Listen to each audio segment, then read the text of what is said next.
আমন্ত্রণ বিশ্ব বাংলার সঙ্গে আছে আমি সাদিয়া ইসলাম তৃষা। শুরুতেই সংবাদ শিরোনাম। সৌদি আরবের নতুন শহর মেগা প্রকল্পে বিদেশি শ্রমিকের চাহিদা বাড়ছে, প্রয়োজনীয় দক্ষতা নিয়ে শ্রমবাজার লুফে নেওয়ার আহ্বান প্রবাসীদের। কুয়ালালামপুরে কমনওয়েলথ স্টুডেন্ট গভর্নেন্স সামিট 2024 অনুষ্ঠিত, জাতীয় পতাকা হাতে অংশ নেন বাংলাদেশি ইউথ অ্যালায়েন্স মালয়েশিয়ার তরুণেরা। এবং সিলেট ওসমানী বিমানবন্দরকে পূর্ণাঙ্গ আন্তর্জাতিক বিমানবন্দরে রূপান্তরের দাবি, লন্ডনে human rights and peace for Bangladesh ইউকের পরামর্শ সভা অনুষ্ঠিত।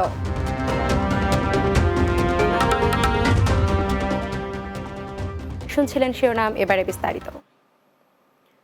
সৌদি আরবে নিয়ম সিটি সহ বিভিন্ন মেগা প্রকল্পের জন্য প্রচুর বিদেশি শ্রমিকের চাহিদা রয়েছে দেশটিতে।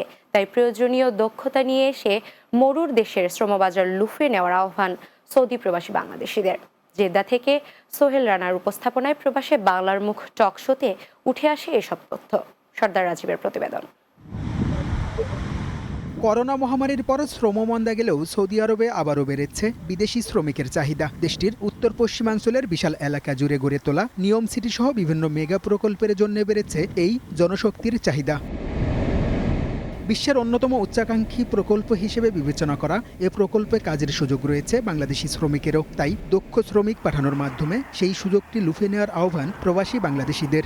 আমাদের দক্ষ শ্রমিকের কারণে, অভাবের কারণেই মূলত আনএমপ্লয়মেন্ট যে প্রবলেমটা, সেটা এই সৌদি আরবে সমস্যা তৈরি করছে।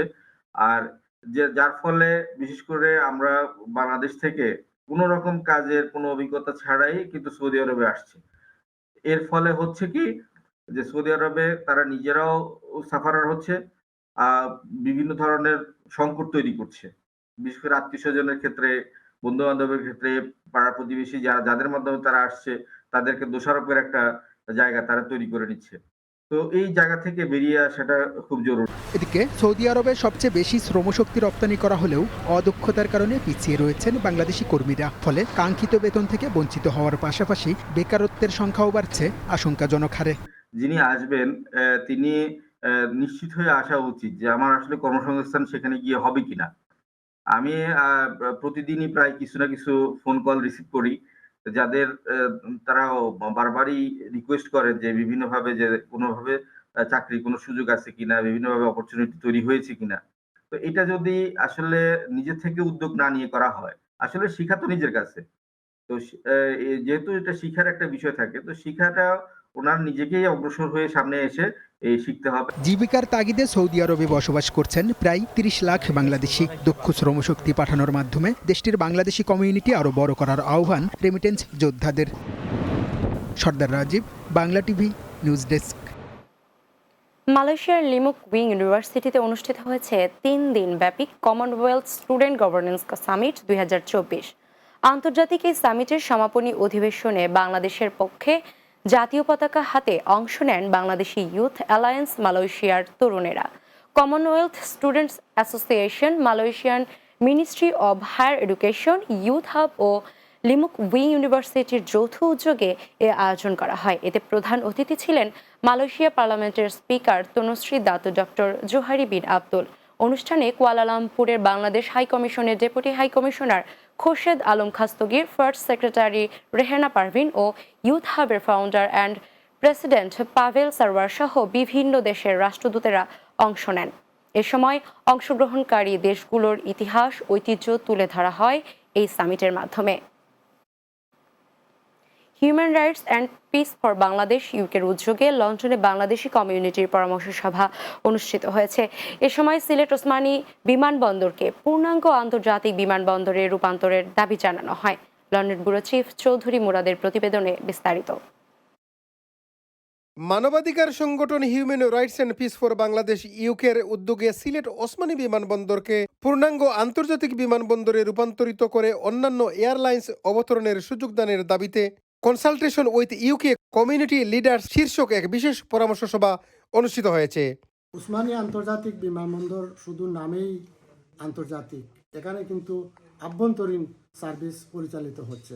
তো আমাদের দীর্ঘদিনের দাবি যে পূর্ণাঙ্গ আন্তর্জাতিক বিমানবন্দর হিসাবে সিলেট ওসমানী বিমানবন্দরকে প্রতিষ্ঠিত করা হোক। 11 নভেম্বর সোমবার পূর্ব লন্ডনের দর্পণ মিডিয়া সেন্টারে সংগঠনের সভাপতি সাংবাদিক রহমত আলীর সভাপতিত্বে অনুষ্ঠিত সভায় সহসভাপতি শাহ মুনিম, সাবেক স্পিকার আহবাব হোসেনের ট্রেজারার মিসবাহ কামাল, কবির উদ্দিন, সিলেট গণদাবি পরিষদের সভাপতি শফিকুর রহমান, মাহমুদ হাসান এমবিই, কাউন্সিলর ওসমান গনি, সাবেক মেয়র পারভেজ আহমদ, ব্যারিস্টার আতাউর রহমান, সাবেক কাউন্সিলর আয়শা চৌধুরী, সাবেক mayor Faruk Chowdhury, councillor Foyzur Rahman, air লিঙ্কের সিইও সামিউল্লাহ সহ আরও অনেকে উপস্থিত ছিলেন। Demand immediate full status of international airport at Sylhet. গত 22 বছর ধরে আসলে এটা শুধু নামে মাত্র ইন্টারন্যাশনাল, কিন্তু there are no international facilities apart from একটা বিমান, বাংলাদেশ বিমান ছাড়া অন্যান্য এয়ারক্রাফট সেখানে নামার ওঠার সুযোগ নাই, যার কারণে we the Sylhetis have been badly discriminated. তা আমাদের দীর্ঘদিনের দাবি, সব বিভাগে ট্রাইব্যুনাল আছে, অথচ সিলেটের জনগণকে, সিলেটের করদাতাদেরকে ঢাকায় ট্রাইব্যুনাল নিতে হতে। আমরা দাবি করব যে অন্যান্য চিটাগাং, রাজশাহী বিভাগের মতো সিলেটের ইনকাম ট্যাক্সের ট্রাইব্যুনালটা দেওয়া হোক। এ সভা থেকে ওসমানী বিমানবন্দরকে পূর্ণাঙ্গ আন্তর্জাতিক বিমানবন্দর করার দাবিসহ প্রবাসীদের সকল সমস্যার সমাধানের আহ্বান জানানো হয়। Chowdhury Murad, Bangla TV news, London. বিশ্ব বাংলা নিচ্ছে ছোট্ট একটি বিরতি, ফিরে আসার পর অন্যান্য সংবাদের সাথে আরো যা থাকছে। কুয়েতের সড়ক দুর্ঘটনায় এক প্রবাসী বাংলাদেশি নিহত, মরদেহ দ্রুত দেশে ফেরাতে সরকারি উদ্যোগ দাবি স্বজনদের।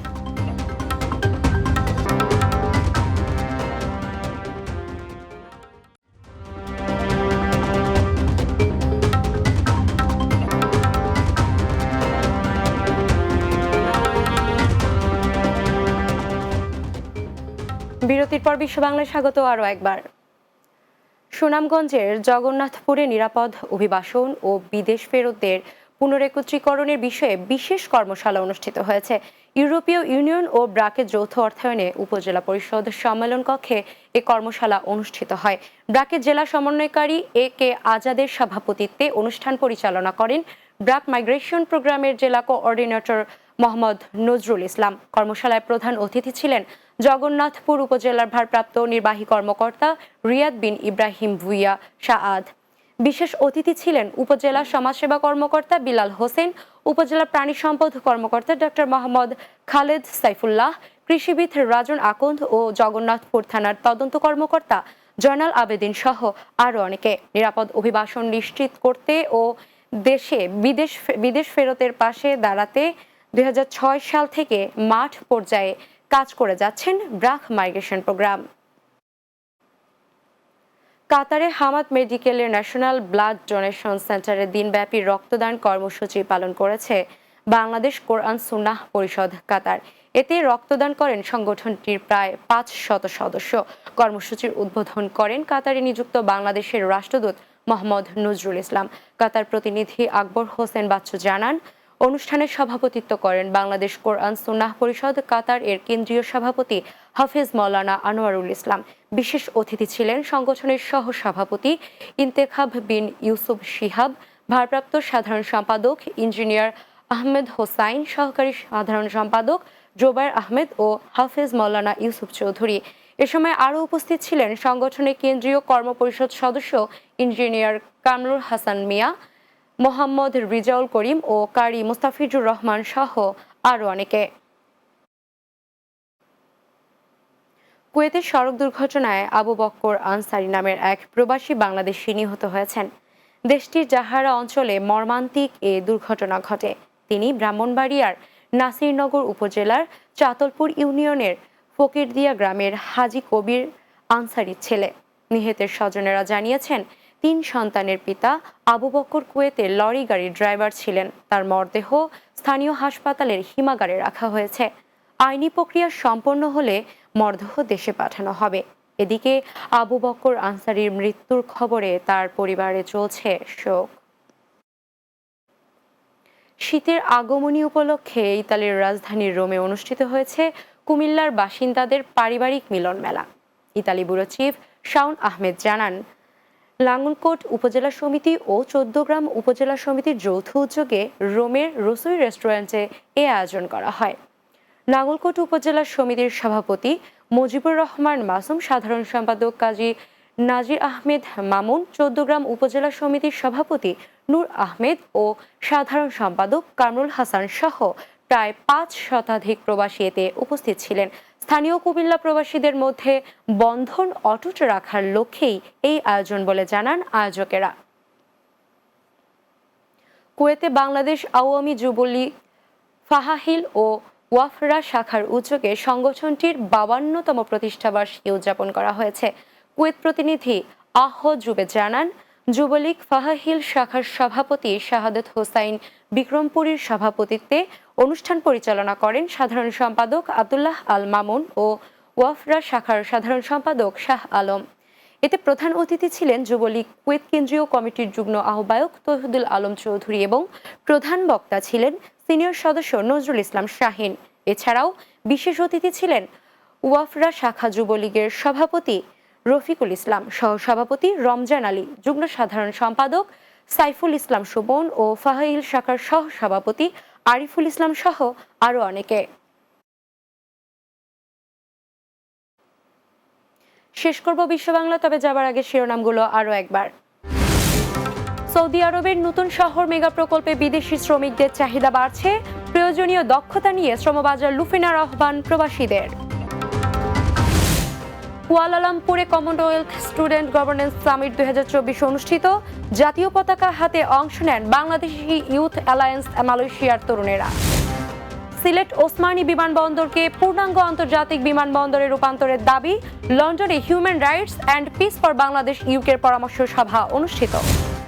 এবং কুয়েতের সড়ক দুর্ঘটনায় এক প্রবাসী বাংলাদেশি নিহত, মরদেহ দ্রুত দেশে ফেরাতে সরকারি উদ্যোগ দাবি স্বজনদের।